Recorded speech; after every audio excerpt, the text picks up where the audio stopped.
During our family trip, my daughter-in-law yelled at the hotel receptionist, "Don't talk to the old woman, she's just the help." My son laughed. Little did she know, I owned the place. What I did next left her trembling. I'm glad you're here. Stick with me until the end of my story, and let me know what city you're watching from so I can see how far it reaches. I had been looking forward to this trip for months. At 72 years old, opportunities to spend quality time with my son, Jay, and his family didn't come around often. When he suggested a week in Miami, my heart swelled with hope. Maybe I could finally get close to Valentina, my daughter-in-law, who had kept her distance during the 5 years they'd been married. The 4-hour drive to the Coastal Paradise Resort was filled with Jay and Valentina talking about spa treatments, tea times, and expensive dinners, as if I weren't even there. Every time I tried to join in, asking about the kids or suggesting something we could all do together, Valentina would give me a short answer, and Jay would ignore me completely. I should have seen the red flags, but I wanted so badly to mend our family bond that I didn't care. The Coastal Paradise Resort was one of my greatest achievements, though my family had no idea. After my husband passed away when Jay was just 12, I built my hotel business from the ground up. I started with one small bed and breakfast, working 18-hour days, scrubbing floors, and managing reservations. Little by little, I grew it into 17 properties across 3 states. I always kept my business separate from my family, wanting Jay to love me for who I was, not for my money. Arriving at the grand entrance, a familiar pride swelled in my chest as I saw the perfect gardens and the uniformed valets rushing to greet guests. It had taken me 3 years to buy Coastal Paradise and another 2 to renovate it to perfection. Every detail from the polished marble floors to the crystal chandeliers was my personal choice. Jay handed the valet the keys as Valentina adjusted her designer sunglasses, her blonde hair perfectly styled. She was undeniably beautiful, the kind of beauty that comes from expensive salons and personal trainers.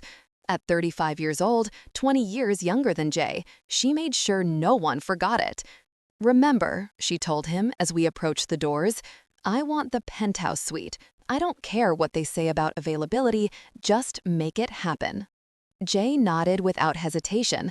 It still surprised and pained me how much he deferred to her. The confident boy I had raised was now a man who couldn't act without his wife's approval.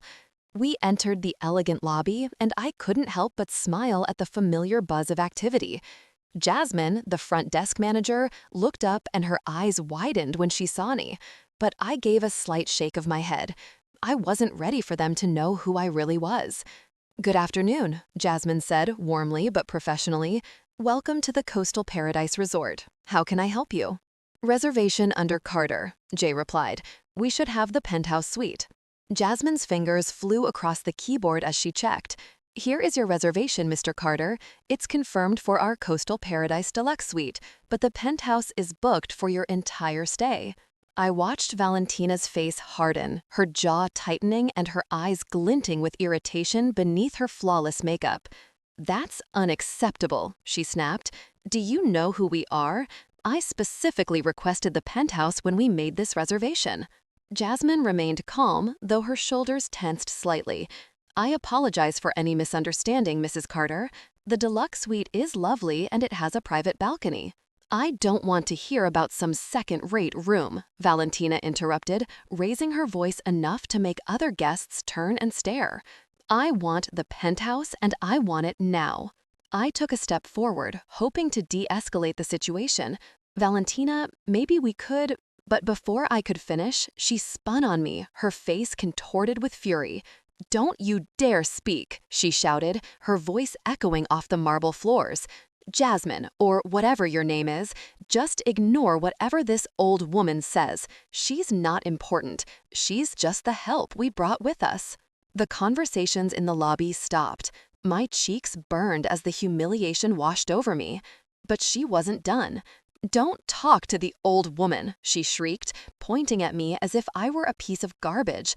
"She's just the servant, the nanny. Don't waste your time on her." I stood there, frozen. My mouth was dry, and my heart pounded so hard I thought it might burst through my ribs. In my 72 years, no one had ever spoken to me with such venom, with such utter disrespect, and never in front of strangers. But what came next cut even deeper. Jay threw his head back and laughed. Not an uncomfortable laugh to ease the tension, but one of genuine amusement, as if watching his wife tear me down in public was the funniest thing he'd ever seen. "Oh my goodness, Valentina," he said, wiping a tear from his eye. "You're terrible, but you're not wrong. Mom, just let us handle this, okay? Go sit down somewhere." The betrayal hit me like a physical blow. This was my son, the son I raised alone, who I worked myself to the bone for, who I sacrificed everything for just to give him a good life. And he was laughing at my humiliation. Jasmine's face had gone pale, a mix of surprise and sympathy that only made the sting worse. All around the lobby, I heard whispers and saw people pointing. Some were holding up their phones, no doubt recording every second of this mess. "Ma'am," Jasmine said softly, her voice kind but still professional, "perhaps you'd like to wait in our lounge while we resolve the room situation." Before I could answer, Valentina let out a loud, theatrical sigh. "Yes, take the old woman somewhere she won't embarrass us anymore, and make sure someone keeps an eye on her. She tends to get lost."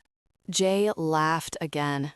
Strangers were watching, and I felt my heart splintering into a million pieces. I wanted to disappear, to run from this beautiful lobby, from my cruel daughter-in-law, from my mocking son, and never come back. But something inside me, a last vestige of the strength that had built this empire, held me firm. I met Jasmine's gaze. Her eyes held a silent anguish. She knew exactly who I was. She knew that with a single word from me, she could have Valentina escorted out so fast her designer heels wouldn't even touch the ground. But I stayed quiet. I picked up my small suitcase and walked to the elevator, my back straight despite the crushing weight of the shame behind me. Behind me, Valentina was still yelling at Jasmine about the penthouse, her voice thick with the entitlement of someone who had never worked a day in her life. When the elevator doors closed, I caught Jasmine's eye one last time. She gave me a small nod, a silent message that she understood, she was sorry, and she was waiting for my signal. I had built this empire from nothing, employing over 300 people at my properties. I was respected in business circles, sought out by other hotel owners, known for my fairness and integrity, but in that lobby, I was just a pathetic old woman being yelled at by her son's wife, while my son laughed at my pain. As the elevator rose to the 12th floor, each passing number stirred something inside of me. The pain was still sharp and deep, but another feeling began to grow beside it: determination. The next morning, I woke up in what should have been paradise, but felt more like purgatory. My room overlooked the ocean, with waves gently lapping against the pristine beach. The sunrise painted the sky in shades of pink and gold, colors that would normally take my breath away. But I felt empty, as if someone had hollowed me out and left only a shell. I had barely slept. Every time I closed my eyes, I could hear Valentina's mocking voice. "She's just the help." Jay's laughter replayed in my head, as I wondered if I could have handled things differently. Though deep down, I knew the real problem wasn't my reaction. The truth was, my own family treated me like I didn't matter. A soft knock on the door broke through my thoughts. When I opened it, Jay was in the hallway. He looked uncomfortable, but showed no hint of remorse. "Mom, we're going to breakfast. Valentina wants you to watch the kids by the pool afterward, so we can hit the spa." No good morning, no how did you sleep, not even a nod to what had happened in the lobby. Just another order disguised as a favor. "Jay," I said quietly, "about last night?" He waved a hand dismissively. "Mom, don't make a big deal out of it. Valentina was just stressed about the room. You know how she gets when things don't go her way." "A big deal?" That's what he called his wife publicly humiliating me? She called me a servant, Jay. She screamed at me in front of strangers. He shifted, avoiding eye contact. She didn't mean it. That's just Valentina being dramatic. Can we just not talk about it? We're supposed to be on vacation. I looked at him, searching for the boy I once knew. The little boy who would climb into my bed during thunderstorms, who would bring me dandelions and call them sunflowers, who once told me I was the strongest person in the world. That boy was gone. He had been replaced by a 47-year-old man who chose his wife's comfort over his mother's dignity. Okay, I said, the word tasting like ash in my mouth. I'll watch the kids. His relief was palpable. Perfect. We probably won't be back all day. Spa first, then lunch, maybe some shopping. That's fine, right? Of course it wasn't fine. I had imagined this trip as a time for family, to get to know my grandchildren and feel like I belonged. Instead, I was being reduced to an unpaid nanny. But I nodded. Saying no would only cause a scene, and I had learned long ago that keeping the peace was more important than speaking up. The dining room was filled with vacationers enjoying their meals. Valentina had managed to get a table by the window, the best spot in the house, and she was already barking orders at the staff as if she owned the place. I want fresh squeezed orange juice, not that junk from Concentrate, she told our waiter, a young man named Ty I remembered from other visits. And make sure those eggs are cooked exactly 3 minutes, not a second more or less. I could see Tyrell trying to maintain his composure, but the tension in his eyes gave him away. I had trained my staff to provide top-notch service, but Valentina was testing even their patience. My grandchildren, Zuri and Deshawn, ages 8 and 10, were sitting silently at the table, eyes glued to their tablets. They barely looked up when I approached. "Good morning, sweetie," I said to Zuri, reaching out to tuck a stray piece of hair behind her ear. But Valentina's hand shot out, stopping me. "Don't touch her hair. It was just styled yesterday, and I don't want it to get messed up." I pulled my hand back as if I'd touched a hot stove. Zuri didn't even look up from her screen. "Kids, say good morning to Grandma Renee." Jay mumbled, sounding bored. "Morning," they said in unison, still focused on their devices. I sat in the only remaining chair, the one with its back to the resort view. Valentina had made sure the best seats were for her family, leaving me the leftover one, as if I were an afterthought. "Renee," Valentina said without looking at me, "after breakfast, you'll take the kids to the pool. Make sure you put sunscreen on them every hour. Zuri burns easily, and if she gets even a little bit pink, I'm holding you responsible." I nodded, swallowing the words I wanted to say. "And keep them away from the deep end. And don't let them eat snacks by the pool. They're full of preservatives. Oh, and if they need anything at all, call me immediately. Don't try to handle it yourself." Each order was like a small cut, another reminder that she didn't trust me to care for my own grandchildren without her looking over my shoulder. "How long will you be at the spa?" I asked. Valentina finally looked at me, her gaze cold. "As long as we want. This is our vacation, not yours. You're here to help." Jay remained silent, staring at his phone, completely checked out. I wondered when he had become the kind of man who would let his wife treat his mother like hired help. After breakfast, I ended up at the pool with Zuri and Deshawn, trying to start a conversation as they remained lost in their screens. Around us, other families laughed, played, and truly enjoyed each other's company. We looked like strangers who just happened to share a table. "Grandma," Zuri said suddenly, and my heart fluttered, hoping she wanted to talk. "Mom says you used to clean houses for rich people. Is that true?" The question was a slap in the face. I had worked hard my entire life. I had never cleaned a house for anyone. I had built my own empire from scratch. I had created jobs for hundreds of people and earned respect in a male-dominated field. And still, in Valentina's twisted version of my life, I was nothing more than a servant. "No, sweetie," I said softly. "I'm a business owner. I build hotels. Deshaun looked up from his tablet for the first time all morning. Mom says you make up stories about being important because you're ashamed of being poor. The cruelty of his words stole my breath.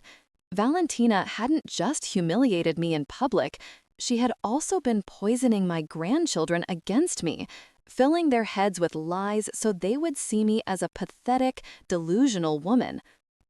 Your grandma is not poor, and she doesn't make up stories, I said, keeping my voice firm.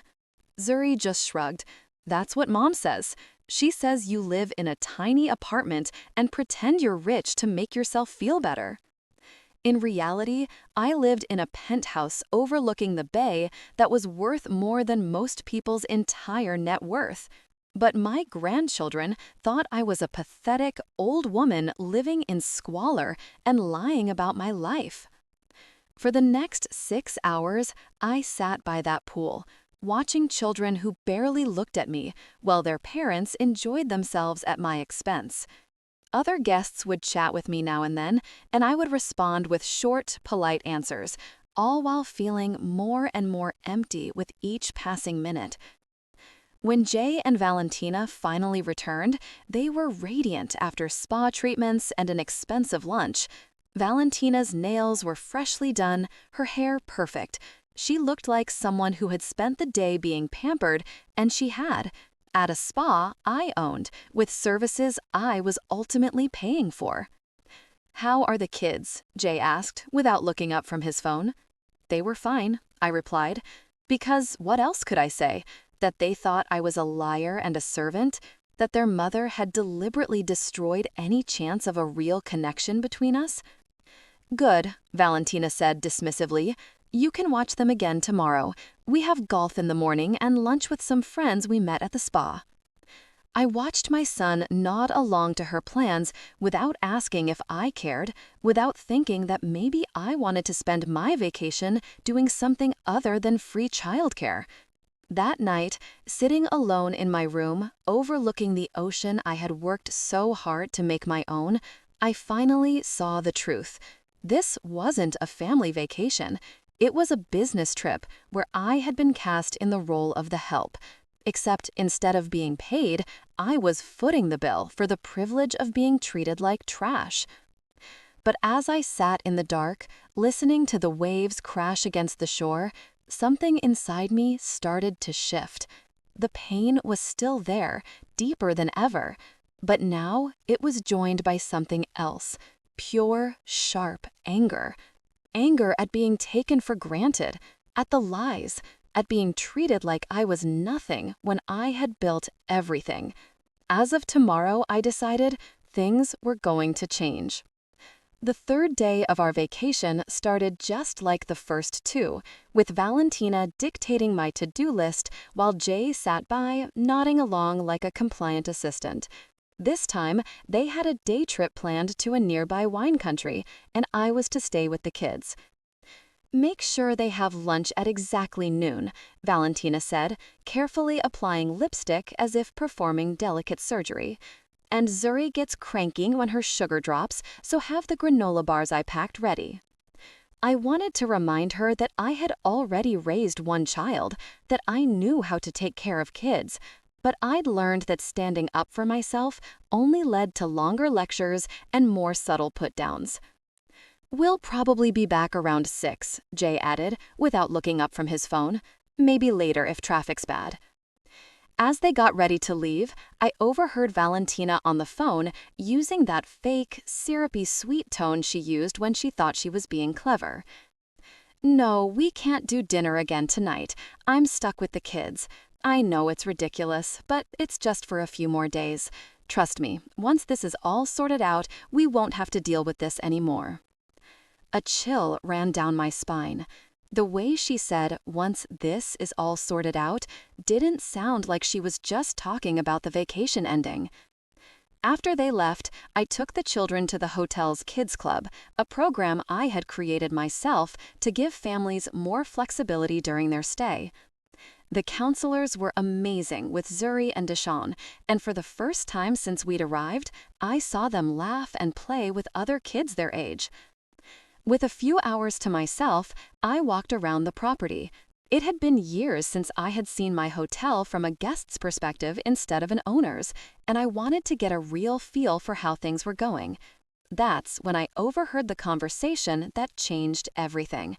Walking past the pool bar, I recognized voices coming from one of the private cabanas. Jay and Valentina were supposed to be at the wineries, but there they were, hidden behind the curtains, talking in hushed tones with another couple I didn't know. The thing is, Valentina was saying, she's getting old, and old folks don't live forever, if you catch my drift. A woman I didn't recognize laughed. Valentina, you're awful.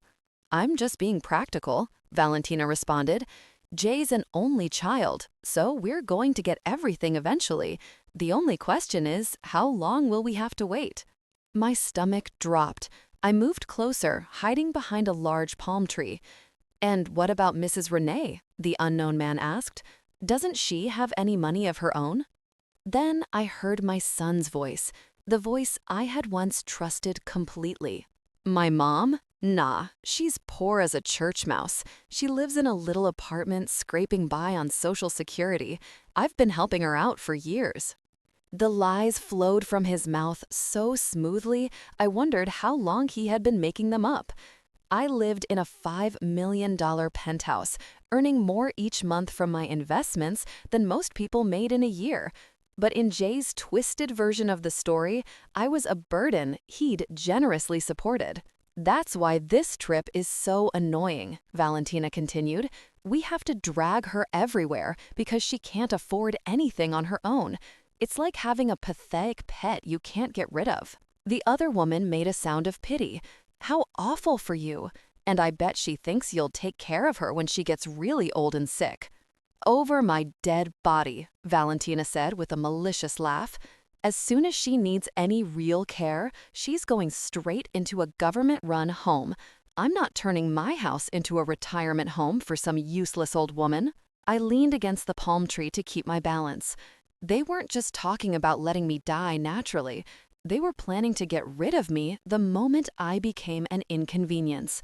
But Jay's next words were the ones that shattered me. The funny thing is, she still thinks she's important, he said, his voice filled with cruel amusement. She tells these crazy stories about owning businesses. It's almost sad how delusional she is. Early onset dementia? The unknown man asked. Maybe, Jay said. Or maybe she's just desperate to believe she matters. Either way, it's embarrassing. Yesterday, she even told the kids she owns hotels. Hotels? Can you imagine? They all laughed, and the sound cut through me like shards of glass. Well, Valentina said, at least we won't have to listen to her crazy stories for much longer. I give her maybe 5 years, 10 at the most, and then we'll finally be free to live our lives without pretending we care. A useless old woman who never did anything with her life? I stood there, behind that palm tree, feeling my entire world collapse. This wasn't just a casual conversation about an unfortunate relative. It was my own son and his wife discussing my death as if it were a long-awaited vacation. The best part, Valentina added, is that she's so grateful for any attention we give her, like this trip. She really thinks we invited her because we wanted her to come. She has no idea we only brought her along so she'd watch the kids and we could go have fun. More laughter. More casual cruelty. Does she even contribute to expenses, Brenda? The other woman asked. Are you kidding me? Valentina scoffed. She's completely useless when it comes to money. Jay covers everything, her food, her utilities, even this trip. She's nothing but a financial drain on us. Another lie. For years, I had been helping Jay out financially, covering part of his mortgage, paying for his kids' private school. I even bankrolled Valentina's shopping sprees. The credit card statements that came to my address were astronomical, and yet I paid them without complaint, thinking I was supporting my family. The only good thing about having her around, Jay said, is that she's a decent nanny. Free childcare, you know. She's so desperate for our approval, she'll do anything we ask. It's kind of funny, actually. It really is, Valentina added, watching her try so hard to make us like her, bringing the kids expensive gifts. I stumbled back, my hand flying to my mouth to stifle a sob. The lies were a betrayal, but hearing them discuss my life as a pitiful joke, a burden to be discarded, was a knife to the heart. This wasn't just about money or respect. This was about a complete lack of humanity. They weren't just taking my money, they were taking my dignity and my legacy and turning it into something ugly and worthless. My mind raced back to that first night in the lobby. I had been so filled with shame that I didn't want to expose them. I had wanted to protect Jay from the embarrassment of his wife's behavior. But now I realized he was in on it. He was the one who had made me the butt of the joke. He was complicit in my humiliation, and he was okay with it. I had been so proud of my accomplishments, so proud of the life I built for my family, but they had turned my hard work into a punchline. I was nothing more than an ATM, a free babysitter, a pathetic old woman they couldn't wait to get rid of. I felt a new kind of anger building inside me. It wasn't the fleeting rage of the night before. It was a cold, hard, unwavering resolve. They thought I was useless? They thought I was a joke? I would show them what this useless old woman could do. I would show them what it meant to disrespect me. I pulled out my phone and dialed Jasmine's number. She answered on the first ring. "Ma'am, I'm so glad you called," she said, her voice a mix of relief and concern. "Is everything all right? Did you see?" "It's fine, Jasmine," I said, my voice steady. "I need you to do something for me." I walked back to the kids' club and collected Zuri and Deshawn. They barely looked up from their screens as I took their hands. "Let's go, kids. We're going on an adventure." They looked up at me with tired eyes. "Mom said we had to stay here," Deshawn said. "Your mom is wrong," I said. "Let's go." I took them to the beach, and for the first time, I put my phone and wallet down. We built sandcastles, we ran along the water's edge, and I taught them how to find seashells. We laughed, and I told them stories about when their daddy was a little boy. For a moment, it felt like a real family vacation, but the knowledge of what was to come was a weight in my stomach. That evening, Jay and Valentina returned, flushed with sun and alcohol. They walked into my room, ready to hand off the kids and go to dinner, but I was standing there, blocking the door. "We're ready to go out," Valentina said, not even looking at me, her eyes on the kids. "You can go to bed." "Oh, I won't be going to bed just yet," I said, my voice as calm as a summer night. She finally looked at me, a flicker of irritation in her eyes. "What's that supposed to mean?" "It means," I said, "that you need to call the front desk and book yourself a different room for the night. You'll be checking out in the morning." Jay and Valentina stared at me, their faces a mask of confusion. "What are you talking about, Mom?" Jay asked. "Don't play dumb," I said. "I overheard your little chat at the cabana. I know what you've been saying about me." Valentina's face went from confusion to pure fury. "You were eavesdropping on us?" she hissed. "You have no right." "I own this hotel, Valentina," I said, my voice rising with every word. "I have every right to do what I want, and what I want is for you to leave." I pulled a document from my purse and handed it to Jay. It was a list of all the financial support I had given him over the years. His eyes widened as he looked at the numbers, seeing for the first time the full extent of my generosity. "You've been lying to me?" he asked, his voice shaking as he looked at his wife. "She's the one lying," Valentina screamed. "She doesn't own this place. She's just a useless old woman who cleans houses for a living." Just then, Jasmine, the front desk manager, came into the room with security. "I was told there was a disturbance," she said, her eyes on me, her voice calm and professional. "Jasmine, tell her," Valentina shrieked, pointing at me. "Tell her she doesn't own this place." Jasmine looked at me, and I gave her a small nod. "Mrs. Renee Carter is not only the owner of this hotel," Jasmine said. "She is the sole owner of all 17 of the Coastal Paradise properties across the United States. She is our founder, our CEO, and the reason we are all standing here today." Valentina's face went white. She looked from Jasmine to me, her eyes darting with panic. Jay just stood there, speechless, the document in his hand a testament to the lies he had told. "What's the meaning of this?" Valentina finally managed to stammer out. "It means," I said, my voice full of power and resolve, "that you will be checking out in the morning and you will be paying your own way. Every penny you and your husband have spent on this trip, every spa treatment, every meal, every cocktail, it will all be billed to your credit card." "You can't do this!" Valentina yelled. "Oh, but I can," I said, a small smile playing on my lips. "And I will." I turned to Jay. "And as for you, my son," I said, "you will no longer be receiving my financial support.